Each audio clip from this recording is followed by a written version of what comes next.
এই যে দেখছেন না, এগুলো কিন্তু চা বাগান না, কিন্তু হতাশ হবেন না। পুরো শ্রীমঙ্গলের বামে যদি না থাকে, এই ডানে, ঠিক ডানেই চা বাগান।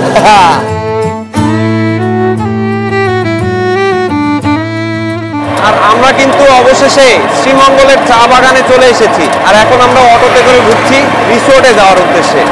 ঢুকেই এখানে কিন্তু একটা টুইন বেড রয়েছে, সিঙ্গেল দুটো বেড। আর এই পাশের রুমে একটা ডাবল বেডরুম রয়েছে, আর পাশে বসার জন্য সোফা রয়েছে। এখানে একটা মিরর রয়েছে। কি জানতে ইচ্ছে করছে এই রিসোর্টের ভাড়া আসলে কত? তাহলে পুরো ভিডিওটা একটু মনোযোগ দিয়ে দেখুন, তবেই আপনারা জানতে পারবেন শ্রীমঙ্গলের এই রিসোর্টে আসলে কত টাকা আপনাদেরকে খরচ করতে হবে একটি রাত কাটানোর জন্য।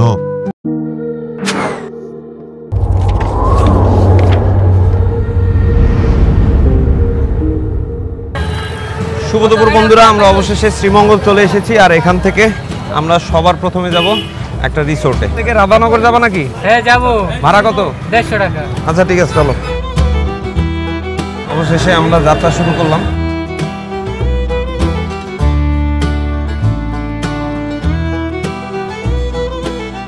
এটা হচ্ছে শ্রীমঙ্গল মেইন শহর। এখানে চমৎকার সমস্ত রিসোর্ট রয়েছে, আর খাওয়া দাওয়ার ব্যবস্থায় মেইন শহরে রয়েছে। এখানেও একটা পানসি রেস্টুরেন্ট রয়েছে, আমরা এখানে এসে খাবো। লোকালি কত টাকা করে? 30 টাকা করে না 20 টাকা করে? লোকাল হচ্ছে স্ট্যান্ড থেকে 20 টাকা। 20 টাকা, হ্যাঁ। আর এখান থেকে স্ট্যান্ডে গেলে 10 টাকা, 30 টাকা করে লোকাল ভাড়া। এটা হচ্ছে শ্রীমঙ্গলের মূল প্রাণকেন্দ্র। আমরা এখন এই শ্রীমঙ্গলের মূল প্রাণকেন্দ্র ধরে ছুটে চলছি। এখান থেকে আমাদের চলে যেতে হবে রাধানগর, ওখানে এই সমস্ত রিসোর্টগুলো রয়েছে। আর ঢাকা যাওয়ার সমস্ত বাস কাউন্টার কিন্তু এখানেই অবস্থিত। আপনারা যখন বাসে চড়বেন এখানে এসেই চড়তে হবে, আবার ঢাকা থেকে আপনাদেরকে এখানে এসেই নামিয়ে দিবে। এই জায়গাটার নাম হচ্ছে হবিগঞ্জ রোড, আকরা মার্কেট। আপনারা যে কোনো অটো কিংবা সিএনজিকে বললে আপনাদেরকে অনায়াসে এখানে নিয়ে আসবে।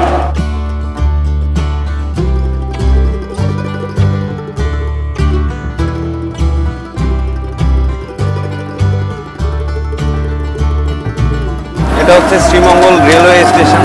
এটা রেল ক্রসিং পার হয়ে এখন যাচ্ছি সেই লাউয়াছড়া রোডে।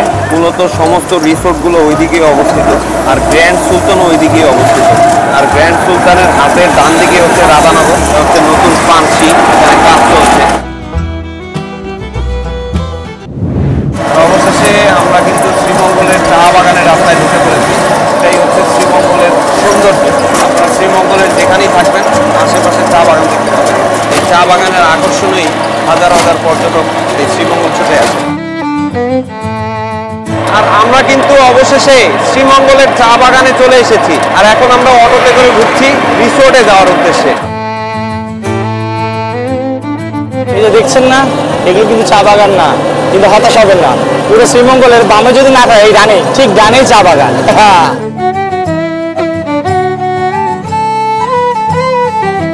ওই যে চা বাগান। বন্ধুরা, দেখতে দেখতে আমরা গ্র্যান্ড সুলতান চলে এসেছি। আর গ্র্যান্ড সুলতান থেকে হাতের ডান দিকে যে রাস্তাটা গিয়েছে ওটা হচ্ছে রাধানগর। আমরা মূলত ওই রাধানগরের রাস্তায় চলে যাব রিসোর্টে থাকার জন্য। এটা হচ্ছে গ্র্যান্ড সুলতান, এদিক দিয়ে এই ডান দিকের রাস্তা, এটা হচ্ছে রাধানগরের রাস্তা। এদিকের রাস্তা খুবই উন্নত, মূলত এগুলো সুইজারল্যান্ডের রাস্তা। দেখতে পাচ্ছেন গাড়ির কিন্তু দম ফুরিয়ে যাচ্ছে চালাতে। আর এদিকেও আপনারা বেশ এন্টারটেইনমেন্ট পাবেন, প্রতিটা জায়গায় খুবই মনোমুগ্ধকর। তবে যতই সামনে যাবেন আপনারা ততই উন্নত রাস্তা খুঁজে পাবেন। কোনো জায়গায় ইট বিছানো রয়েছে।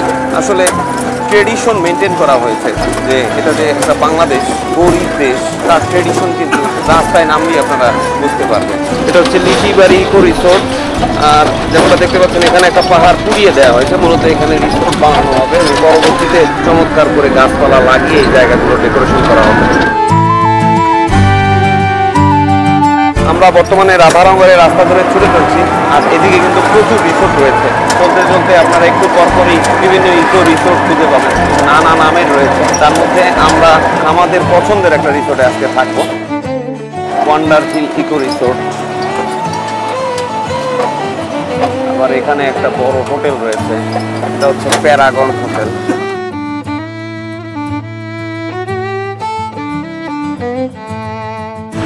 আর দেখতে দেখতে আমরা কিন্তু আমাদের আমাদের কাঙ্ক্ষিত রিসোর্টের কাছাকাছি চলে এসেছি। এখানে হচ্ছে ভ্রমণপুর, মূলত আমরা এখানেই থাকবো। আর এই রাস্তায় আবার কিন্তু মাধবীলতা ইকো রিসোর্টও রয়েছে, এখানে আরও কিছু রিসোর্ট রয়েছে, অবকাশ। আর অবশেষে আমরা রিসোর্টে চলে এসেছি।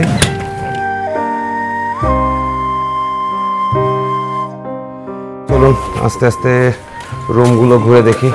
এখানে একটা রুম রয়েছে, মূলত এই রুমে থাকবো। একটা ডাবল বেডরুম রয়েছে, চমৎকার।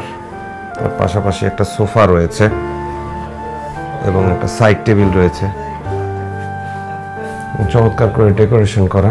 আর এই পাশে একটা মিনি কিচেন রয়েছে, চাইলে আপনারা রান্নাবান্না করে খেতে পারেন। আর অ্যাটাচ টয়লেট রয়েছে, বেসিন রয়েছে, কমোড রয়েছে, শাওয়ার ইকুইপমেন্টের সব কিছুই রয়েছে, মিরর রয়েছে, একটা আলমিরা রয়েছে, এখানে আপনাদের জিনিসপত্র রাখতে পারবেন প্রয়োজনীয়। আর এখানে চমৎকার ডেকোরেশন করা রয়েছে। এখানে কিছু বই রয়েছে, আপনারা যারা বই পড়তে পছন্দ করেন তারা এখান থেকে বই পড়তে পারেন। ছোটখাটোর মধ্যে খুব পরিপাটি এবং ছিমছাম একটা রিসোর্ট। সামনে চমৎকার একটা বারান্দা রয়েছে এবং বসে আড্ডা দেওয়ার জন্য এখানে কিন্তু একটা চমৎকার বেঞ্চ রয়েছে।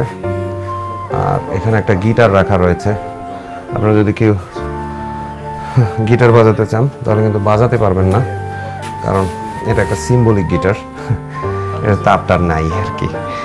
তবে ডেকোরেশনের জন্য রাখা হয়েছে, দেখতে খুবই চমৎকার লাগছে। এখানে এই যে পানির ব্যবস্থা রয়েছে, চায়ের ব্যবস্থা রয়েছে। বন্ধুরা, এই রিসোর্টে অনলি 3টা রুম রয়েছে, বাট সবগুলোই মানসম্মত রুম। চলুন অন্য রুমগুলো একটু ঘুরে দেখি আপনাদের সুবিধার্থে, যদি আপনারা থাকতে চান কেমন ফ্যাসিলিটি পাবেন সেগুলো দেখানোর জন্য। চলুন আমরা ভিতরে গিয়ে রুমটা একটু দেখি। এটা হচ্ছে মূলত একটা কানেক্টিং রুম। এখানে ঢুকেই দুটো খাট রয়েছে, তার পাশে বসার জন্য সোফা রয়েছে এবং এখানে কিন্তু চমৎকার ডেকোরেশন করা রয়েছে। আর এই পাশে একটা সাইড টেবিল রয়েছে, আর এখানে একটা জানলা রয়েছে। আপনারা চাইলে জানালা খুলে এখানে একটা সাফোকেশন পাবেন, যেহেতু জায়গা খুব কম যার কারণে বাউন্ডারি ওয়াল রয়েছে। আর এই পাশে হচ্ছে একটা আলমিরার মতো রয়েছে, আপনাদের প্রয়োজনীয় জিনিসপত্র এখানে রাখতে পারবেন। এই পাশে আর একটা কানেক্টিং রুম রয়েছে, এখানে কিন্তু একটা ডাবল বেড রয়েছে, পাশে বসার জন্য দুটো সোফা রয়েছে এবং এখানে একটা বেসিন রয়েছে, আউটডোর বেসিন। পাশে এখানে ছোট্ট একটা চেম্বার রাখা রয়েছে। এছাড়াও সাথে কিন্তু অ্যাটাচ টয়লেট রয়েছে, টয়লেটে আপনারা কমন পাবেন, শাওয়ার ইকুইপমেন্ট সব কিছু রয়েছে। মূলত এই রুমে সর্বোচ্চ 4 জনকে অ্যালাউ করা হয়, তবে আপনারা যদি এক্সট্রা পার্সন থাকতে চান সেক্ষেত্রে থাকতে পারবেন। সেক্ষেত্রে আপনাদেরকে এক্সট্রা পেমেন্ট করতে হবে, জন প্রতি 750 টাকা করে। এর একটা কারণ রয়েছে, কারণ হচ্ছে আপনারা কিন্তু এই প্রতিটি রুমে থাকার পাশাপাশি সকালবেলা কমপ্লিমেন্টারি ব্রেকফাস্ট পাবেন, এই কারণেই এই টাকাটা নেওয়া হয়। তবে ভাড়াটা কিন্তু এখন আপনাদেরকে বলছি না, একটু পরে আমি ম্যানেজারের সাথে আলাপ করে তারপরে বলছি।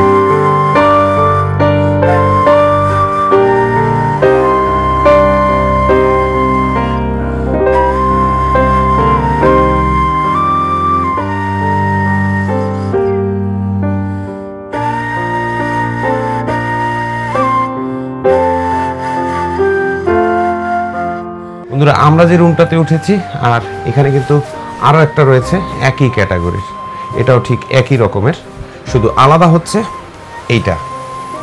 এটাই হচ্ছে 4 বেডের রুম। এখানে সর্বোচ্চ 4 জন থেকে 6 জন আপনারা থাকতে পারবেন, কিন্তু সেক্ষেত্রে আপনাদেরকে কিছু ফর্মালিটি এবং আলাদা নিয়মকানুন রয়েছে। রিসোর্টের ছোট্ট একটা দোলনা রয়েছে, আর এখানে আমাদের ছোট বাবুটা এখন দোল খাচ্ছে বরাবরের মতো, সেই দুষ্টু কোকিলটা। বাইরেও বসার জায়গা রয়েছে, ছোটর মধ্যে ছিমছাম একটা কটেজ।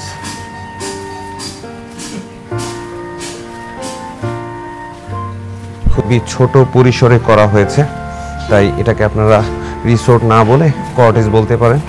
তবে মূলত এটা কিন্তু বাংলো বাড়ি কনসেপ্টে তৈরি করা হয়েছে, যার কারণেই এত ছোট।